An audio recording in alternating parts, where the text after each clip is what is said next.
rend gloire à Dieu en ce jour de samedi. Moi, Kitoko et Dieu nous a permis au moins de aller à Liège, Guyana. C'est quoi le lit ici pour le bassin, la parole de Dieu, afin d'affermir ma frère Nabiso P, ma soeur Nabiso Oyo, Bazana, vraiment dans le conseil de Banzam comme étant une nourriture spirituelle dans Katia. Mais l'autre ligne un peu pour le battant des livres de Genèse, où ils allaient vivre le commencement. Tolingi Toloba quelque chose où ils allaient en rapport avec la nouvelle naissance. On met quand même pour expliquer pour comprendre l'importance de la nouvelle naissance et surtout le rôle que Christ a joué dans notre vie. Raison pour laquelle, pour commencer, nous sommes d'abord dans l'occasion de parce que l'homme est en colonne, que Dieu soit glorifié dans le temps où il y a précipitation et que le Saint-Esprit nous aide à relater vraiment la vérité conformément à la parole.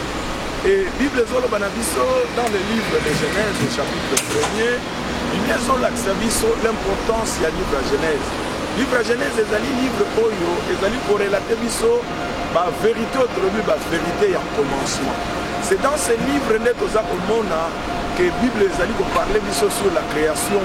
Il y a végétaux, création, il y a terre, il y a ciel, et ceux qui ont la création, par exemple, il animaux. Mais la Bible parle d'être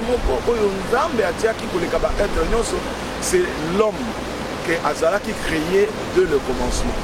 Et ezali dans la réalité moko oyo et l'obamaka penzate bien que ezali écrit dans la Bible et l'obamaka c'est de cela que nous voulons un peu te toucher pour te banda otolintoloba.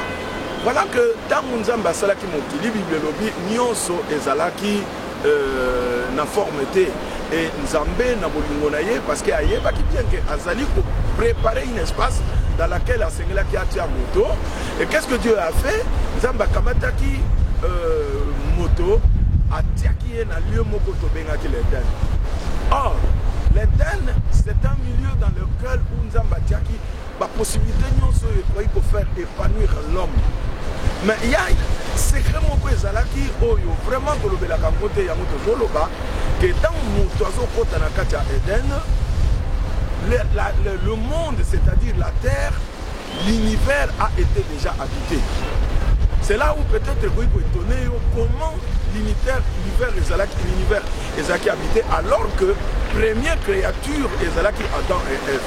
Et c'est vrai, en remontant dans l'histoire, qu'il est banni à ma vérité, Ezali, œuvre, il y a ciel. C'est-à-dire, si 4 ans, il y a un dame Ezali, le ministère de l'iniquité, c'est-à-dire le diable a été confondu pour avoir cherché à obtenir la même égalité, c'est-à-dire le principe de l'union il est pas quoi que alors Nini Salaki il a été précipité où? Sur la terre. Mais en étant précipité sur la terre, avant qu'il n'a qu'à Eden, bien-aimés frères et sœurs, à Kendeki Banda, dans un lieu où il y a ténébreuse. C'était l'espace où il y a en dehors, il y a lieu Oyo, Adam Akitaki. Alors ici, nous comprenons qu'il y avait 2 lieux. Premier lieu, ezalaki sika oyo, ténèbres ezalaki, et sika oyo salité ezalaki, et sika maladie ezalaki, et sika même la mort ezalaki, et sika oyo vol ezalaki, et biloko nyonso tozomona lelo dans la création humaine, c'est-à-dire na humanité, kindumba, kokosa, koina, kolula, ekobo, nyonso ezalaki na kati ya lieu oyo, Satan azalaki précipité. Mais Nzambe après métakité que l'homme a la connaissance de biloko yezalaki et surtout pas connaissance mais a en contact de biloko yezalaki na libanda. C'est comme ça que Nzamba lobaki na ye tu resteras ici, j'ai mis tout pour toi dominer sur cela. Le mal en est que c'est lui qui était en dehors de ce lieu d'Éden, où ezaki lieu de lumière, où ezaki lieu de joie. À mon avis, non, il faut na kende, na tromper mutu pour que na bimisaye ne sika oyo, il y a lumière. De sorte que nous connaissons l'histoire de Kozongate. Qu'est-ce qui s'est passé? Parole en Nzambe lobike, Nzambe atiaki mibeko. Ceux qui va battre mibeko oyo, et c'est là qui n'a bango bako vivre éternellement na esiko bavanda qui dans le plan où Nzambe a bonisaki. Mais malheureusement, bien-aimés frères et sœurs, l'homme a été séduit par le diable. Et étant séduit, qu'est-ce que la Bible nous dit? Dieu les avait chassés du lieu Oyo, Abongisaki Ponatina Nabam. Les ayant chassés, parole Yanzambe Lobi, comme il n'y avait que deux lieux. Le premier lieu, c'était le lieu où il y avait la maladie. Le premier lieu, c'était le lieu où il y avait les tourments. C'était le lieu où les diables vivaient. Parce qu'en descendant sur la terre, il est descendu avec toute la malédiction. Alors, quand l'homme s'est retrouvé maintenant dans le lieu où les diables vivaient. C'est là où tout le monde naît. Parce qu'en ce moment-là, Adam et Dieu n'avaient pas encore connu des enfants, ils n'avaient pas de progéniture. Aboti bananaye, nakati na libanda ya Eden, aboti banane nakati Eden te. Mais na Eden, na libanda Eden, tango abandi ko bota, bana babandi ko kola, libote bandi ko koma munene, suite à salamini ni lelo yo humanité etonda. Et beaucoup de gens se posent la question de savoir aujourd'hui comment Nzambati Kabisoto vivre na kati ya mabe. Bien aimé, c'est là où Mouta Sengeli ko comprendre. Nzambe abongisa kiteke bisoto va nesika mabe. Mais notre problème à nous, toke ko bota mande nesika ya mabe. To bota mina Eden te, et si ko lumière ezali, toke nende ko bota ma dans les ténèbres là où le diable règne. Et ko bota mana biso kuna, yango parole Nzambe zoloba. Que to koma ki ba esclave. Ba esclave anani ba esclave ya diable. Esclave anani ya moto azali ko konza na kati esika o lumière ezali. Et le fait que tu vas dire qu'on a coupé ça là qui n'a biso. Et parole Nzambe lobi que Nzamba kamati un ange a placé juste au milieu pour nous empêcher que tous on allait sous na Eden là où bonheur ezali. Alors étant né là-bas, to botamine esika o yo passe ezali bien aimé. To botamine période ba difficulté ezali. Alors, Nzambe na bolingo na ye. Bible lobi maintenant dans Jean chapitre 3 verset 16. Aye ko kanisake, il faut à réconcilier biso, à racheter biso. Mais celui qui devrait nous racheter, il devrait ne pas avoir la même nature que nous. Parce que tozala ki na kati en prison, tozo botaba na biso na prison. Même bano yo yo boti lelo oyo. Bien mozo katelo kwa bazas bassin. Mais bana wana babotami dans les ténèbres là où il y a la mort. C'est comme ça que vous voyez les enfants naissent mais ils meurent. Et bazo kufa pourquoi? Simplement parce que basali li sumuté mais bazali lokola batu oyo baboti na bango basalaki li sumu basalaki un péché ou bakometaki crime et se retrouver maintenant na kati ya prison. Mais ce qu'on botami na kati ya prison et na kati ya prison zuizebi oboti na kati ya prison. Moi na yo bako enregistrer esikani. Bako ne ko enregistrer libanda te, bako enregistrer na kati ya prison. Mais le fait que va enregistrer dans la carte de prison, ça va passer biloko ya kolia. Ba que nous tulé biloko ya libanda te, ba ko tulé biloko ya ba prisonnier ba ko pesa ye. Macaron ba ko pesa ye. Soins de santé a ko soit oye za na carte de prison. Ceux qui ba microbe za na carte de prison, a ko participer na ba microbe wana. Et jusqu'à ce que a ko za na besoin il y a un avocat. Or l'avocat oya ko ya ko bimisa motu bien aimé, à cause de l'avocat oya za na carte de prison te. L'avocat doit venir de dehors. Mais ce côté là, quand il y a plan, il y a arraché un moutou, tout le monde va bimi na kati adam. Qui serait cet avocat qui pouvait venir pour que aille pour racheter moutou? Dans la tina, Bible est au fond de la biso, que Nzamba lobaki que Emmanuel devrait descendre. Et Emmanuel est descendu, et il est la seule personne qui est venue dans ce monde bien aimé. Oyo azwaki makila ya Adam te, parce que c'est l'homme qui donne la femme. Et Nzambe abongisaki ke na ba calcul ya Nzambe que Christ aya abima na nzoto to na nzoto ya Joseph te. Et Christ abimi par la vertu du Saint-Esprit. Et le fait qu'abimi la vertu du Saint-Esprit, akitaki lokola azalaki libanda, il était le seul o azalaki capable pour aya ko pesa makila na ye o bisoto kwa kobima. C'est comme ça qu'on parle du rançon. Yango lelo na ye quatre nesika oyo. Bien aimé, on a ko betelo CD.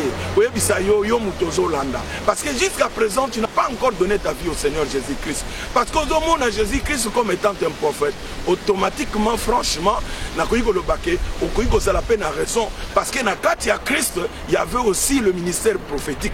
Mais ezalaki soukate Christ azalaki na 5 ministères ezalaki kat na ye. Babenga qui est docteur, babenga qui est apôtre, babenga qui est prophète, babenga qui est bon berger, c'est-à-dire pasteur, babenga qui est un bon évangéliste.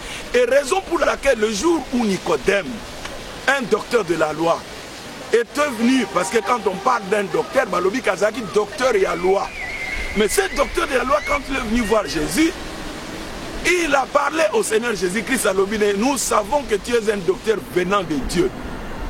Azo reconnaître qu'il y a un docteur Oyo produit la loi. Loi Moutebimisi est salié comme un docteur.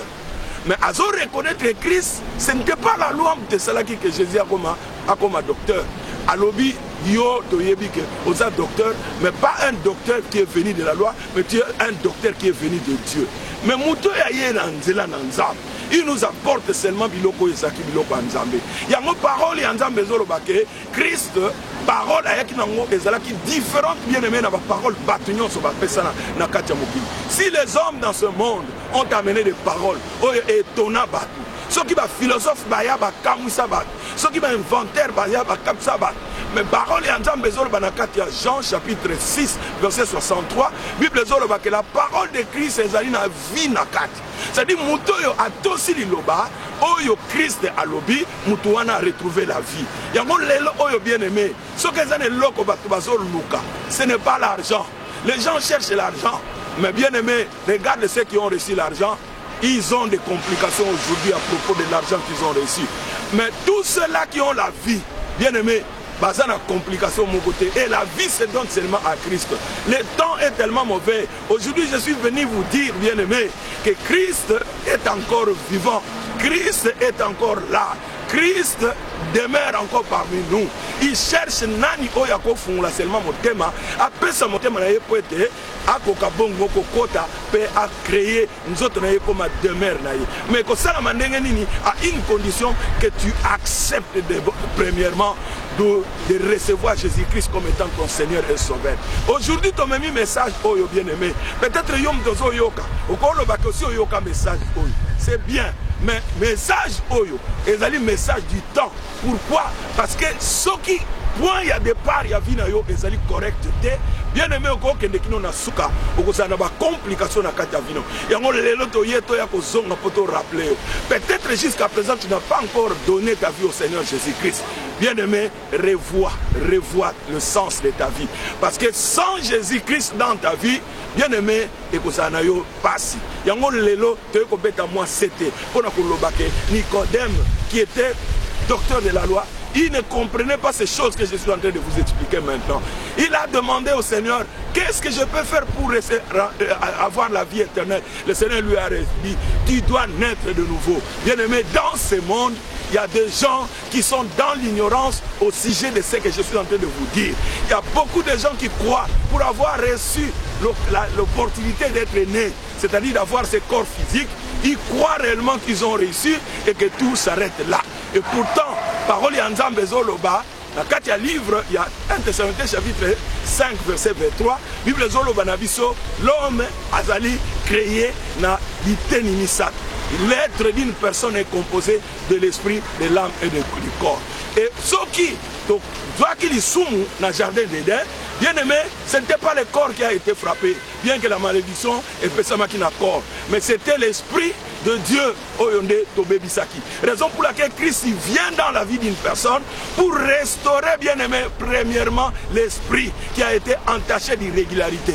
Ce qui moutou, animeli Yesu, na kati ya vie na ye, abongisi d'abord esprit na ye, et tumba mi balé siko e komi, a quoi qu'on s'organiser pour que l'âme qui a été perdue, et qu'on kabon qu'on la restaurer, pe à côté de tumba bisato, o ezali, pour faire respecter nzoto na ye, pe ko tambo sango conformant la parole yanza. Yango lelo na ye ko ebisabino bien aimé, la nouvelle naissance, c'est quelque chose qui a une importance capitale dans la vie de toute personne. Ceux qui ont botamina nous bien aimé, choisis le temps. Sala la tango, Luka, boya, mon ezali porte, boya ezali ko permettre mutu, akwa kokota na kati ya vie chrétienne.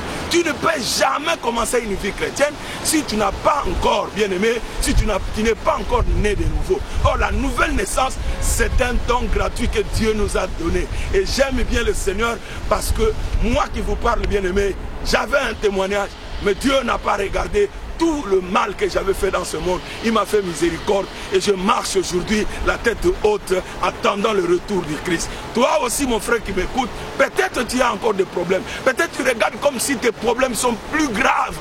Mais le Seigneur a dit à tous ceux-là, Nzambe wana azali juste peu fidèle pour être accompli sa bango la vie éternelle. Bien-aimé, nazo soukisa parole ya Nzambe zoloba boye. Elobi que le jour où bakene okanga Christ bien-aimé, quand ils sont arrivés pour nous toucher, a posé bango question moko. Alobi na sali tant moulai nazalaki na bino, bozwa ki tant ko kanganga te. Et aujourd'hui, ezali tant na bino oyo bolingi bosimbanga. Mais bien-aimé, quand une personne dit c'est votre temps, sachez-le très bien qu'il y aura un temps où vous allez attendre. Les lois yango na soloba, mais attendre na yo. Ozana na kati ya ténèbres. Ozo mela masanga, ozo bina, oza le kobo, ozo kosa, oko lula, ozo boma, nyonso ozo sala. Parce que ozana na kati ya temps na yo. Mais mawara nzambe ezali na likolo na yo. Parole ya nzambe lobi, quand la grâce était arrivée dans mboka na Noé, bien-aimé, ce n'était pas tout le monde qui l'avait saisi. N'attends pas que vous allez bêler pour être beaucoup à répondre à l'invitation. Ndima, lokola Noé andimaki, quand Noé a accepté, Noé ne savait pas que c'était pour faire sauver toute sa famille.